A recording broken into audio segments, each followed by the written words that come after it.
Hi, welcome to Planetary Calendars, Astro Portraits. I am Ralph Diamichis, one of the calendar's astrologers. Now, before we get started, if you have not yet subscribed to Planetary Calendar Astrology on YouTube, please do and push the little bell so you get reminded, because we do our forecast every Friday for the coming week. And then we do our portraits, these portraits, which are educational and fun, every Tuesday. Okay, you can also visit us at planetarycalendar.com where you can find your planetary calendars, so you know what's going on. Our subject this week is actually part of our action series. It's the actors that do action roles a great deal. They really do great with it. And this is the part with the men actors. And the actor this week is Ryan Reynolds, born October 23rd, 1976. It's a Saturday.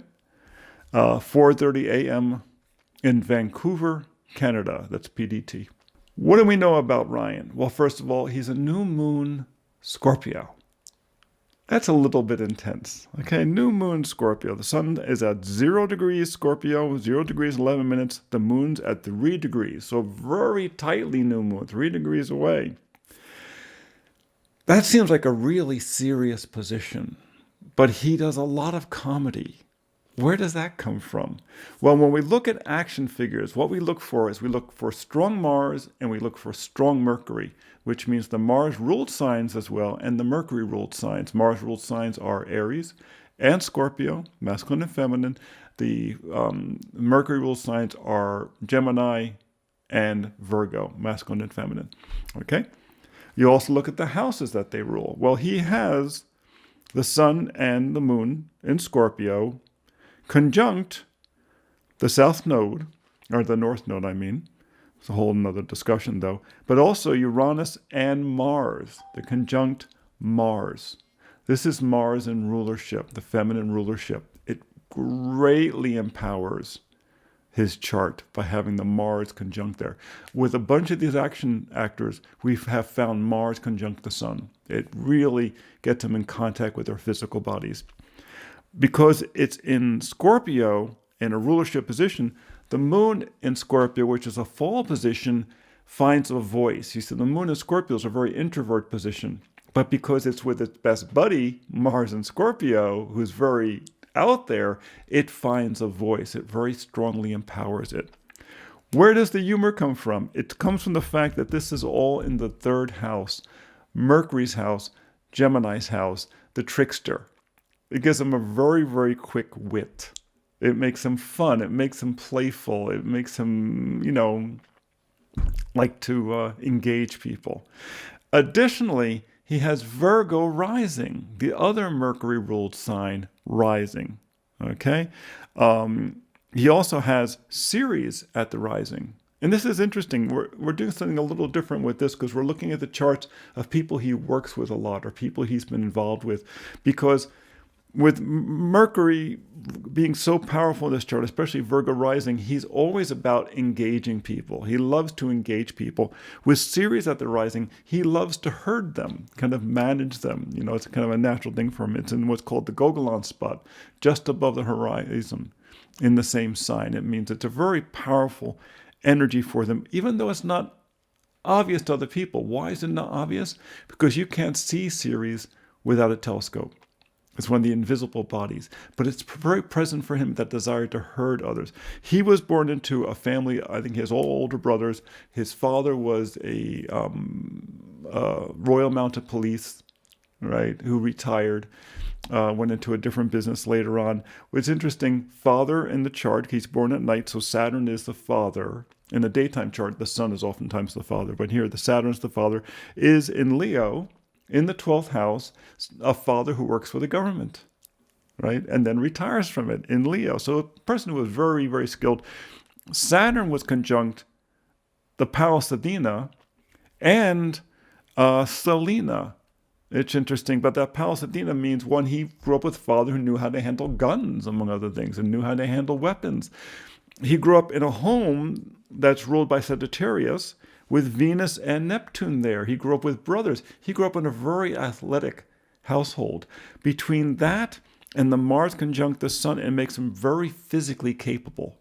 This is someone who has a high level of physical capability. Where else do we see that?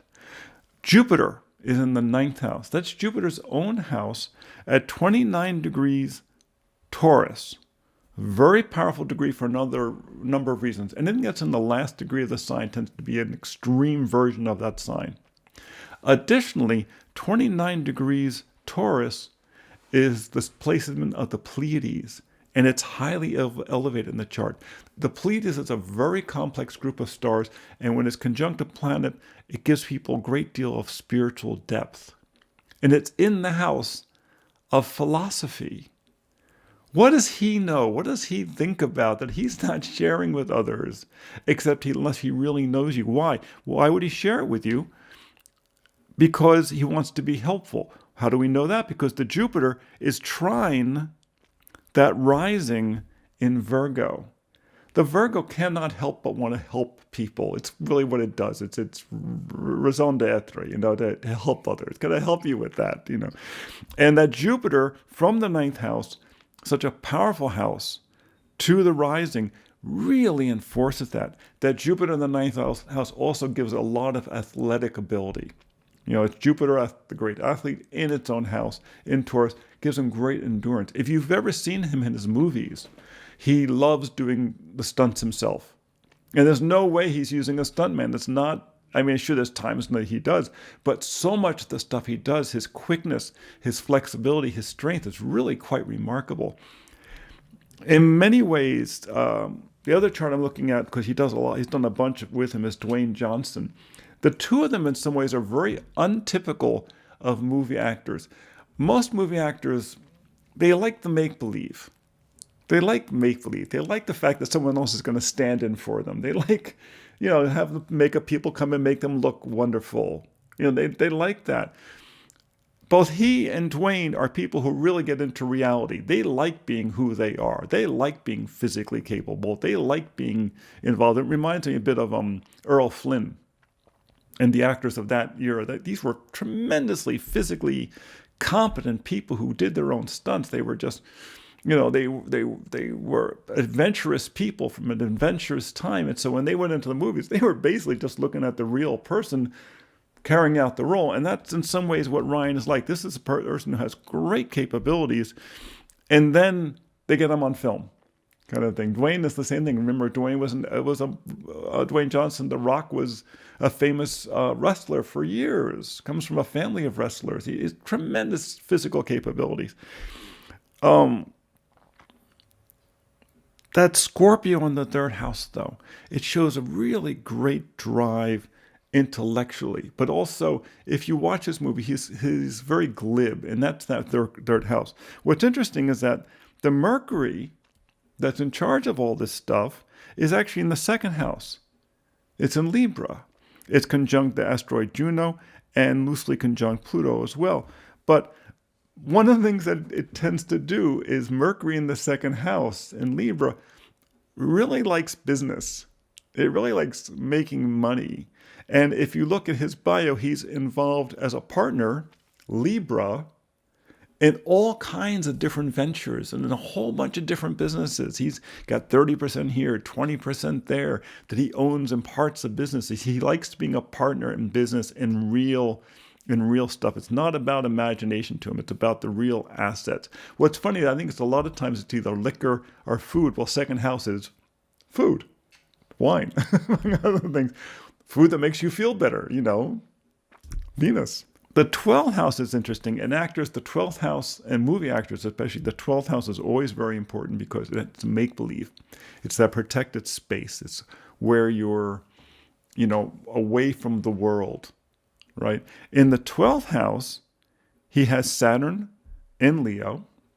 And right, that's that father. And it's interesting because people don't realize that many police, especially people who've been out in the field, are really very good actors. And in fact, I know one of the former police chiefs here in our town runs the theater program now, one of the local theaters, because he said for years as a policeman, you have to act roles. You have to play all these different roles.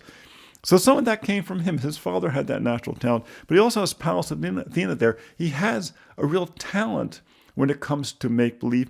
And he has Selena there. Selena has to do with, there's a nodal point or a lunar point, has a lot to do with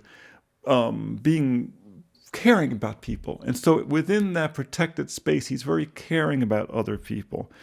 There's a lot of different factors here that are interesting in his chart. But like I said, this quickness of wit, this great physical capability, this really desire to engage with others. The Jupiter is really very dominant because so much of the chart, runs from Pluto in the second house to Neptune in the fourth house, right? That's 60 degrees. That's most of his chart is within 60 degrees, right? 12 to 12, there's actually an exact sextile between those two. And it goes from Pluto, then Mercury, the Sun, the Moon, Uranus, Mars, Venus, and then Neptune. Then all by himself, way up in the sky, at night, where you can see him, is Jupiter, highly elevated in the ninth house. Now, his midheaven is in the 10th, which means that developing his reputation, his standing up, that's very important to him. But that Jupiter's in the ninth, the desire to develop one's knowledge, is very, very important to him. His desire to develop one's knowledge, maybe to travel. His south node is there, which means that love of philosophy, this global vision, is something that he's brought over from another lifetime. But that ability to use it in commerce, in business, in the deal making is what he really enjoys. It's really what he gets a lot of growth. And he's come here to, get a lot of activity. This is a person who really has come in and wants to grab it with both hands, between the part of fortune conjunct the rising, the north node conjunct the sun, between the sun and the moon. He really wants to gather it up. Now let's look at some charts of people he knows. When you look at the chart for Dwayne Johannsen, The Rock, right? He has his sun in Taurus. So their two suns are opposite by sign. But he's done all this stuff with him. Why? Because someone like this, who's so Mars ruled and so Mercury ruled, likes the opposition. They want to have room for themselves. They want someone to be their polarity. They like coming at things from 90 degrees or from 180 degrees. They want, it's like the French, the French will tell you so many times that ce n'est pas possible. It's not possible. It can't be done. No, of course it can be done. They just want you to convince them because they want the discussion. That's very much him. And I believe he actually speaks French as a good Canadian. He has the other mercurial signs. He's got Saturn, Mars, and Venus all in Gemini. So this is a complement. This is 90 degrees to the Virgo in Ryan's chart. So once again, you've got that give and take, that playfulness. And you've seen them in movies. This is what goes on all the time between them. Dwayne has a moon in Capricorn conjunct Jupiter. So Jupiter very strong, where he has the moon in Scorpio. So they have sextile moons. So emotionally, they're very comfortable with each other, even though they're opposite suns. But emotionally, they're comfortable with each other. What's funny is we just recently saw a movie with Dwayne and Gal Gadot, Wonder Woman, who is another Taurian. And the two of them have so much in common. They're both Taurians with one planet in Taurus, the sun. They both have Mars in Gemini. And here we see that pattern again. Gal Gadot, she's one of the actresses we put in the action series. She has the sun in Taurus, which is a Venus-ruled sign. But she has Venus, Mercury, and Pallas Athena all in Aries, a Martial-ruled sign. And then she has Mars, Chiron, and Ceres in Gemini, a Mercury-ruled sign. And then she has a moon in Virgo, a Mercury-ruled sign. So once again, you see this tendency towards the Mercury and the Mars-ruled signs in these action roles. Because they just go ahead and we want you to go and do this wacky, crazy thing that could be dangerous. Okay. They don't think about it. It's like they just don't think about it. It's just short attention spans or something. Now, it's interesting that they like working so much with people who have this polarity. But what about someone like a spouse? He was married to Scarlett Johannsen, right? Very, very interesting. It would seem like it was a natural in some ways. She's a Sagittarian, he's a Scorpio. Why didn't this work out for them? He has Mars in Scorpio, she has Mars in Aquarius. So the Marses are very square from each other. So in terms of physical stuff, they have a hard time kind of fitting things together. He has Venus in Sag, she has Venus in Capricorn. So you're not getting that link. They have overlap because they both have the moon in Scorpio. She has very strong Sag in her chart. So one of the reasons why they were so attracted to each other is that his Venus at 3 degrees Sag was right on her sun and her ascendant at 1 degree Sag, Sagittarius. That's where the attraction came from. The challenge came from the fact that that Venus and Neptune and Sag in his chart landed on her sun and her Uranus. So it was very exciting, but not at all settling, not at all homey. They both have the moon in Scorpio, not easy positions.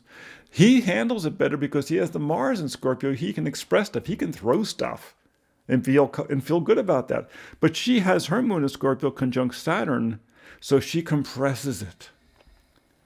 And so he gets frustrated about the fact that she can't voice this deep inner need to be understood. And that's where the conflict was. It was a little bit of the immovable object and the irresistible force, that kind of dynamic going on. So, they both really filled a lot of the same spaces, and there wasn't enough balance between them. He really is someone who, in his partnerships, his first wife would have been the seventh house. The second wife would have been the ninth house. His third house, the third wife would be his 11th house. The first one, Pisces, was a dreamy relationship. The second one, Taurus, this is financially a good choice. Yeah, it's the South Node and not so much. But the third one is Cancer. The third one is really where he'll find a home. You need to look at Blake Lively's chart. Yes. I looked at that already. But I didn't want to get this to be overly complicated. We already put a lot of time into Ryan. But he is a Scorpio. He deserves the time. So that's Ryan Reynolds, a really interesting person, a person of surprising depth that he really conceals well.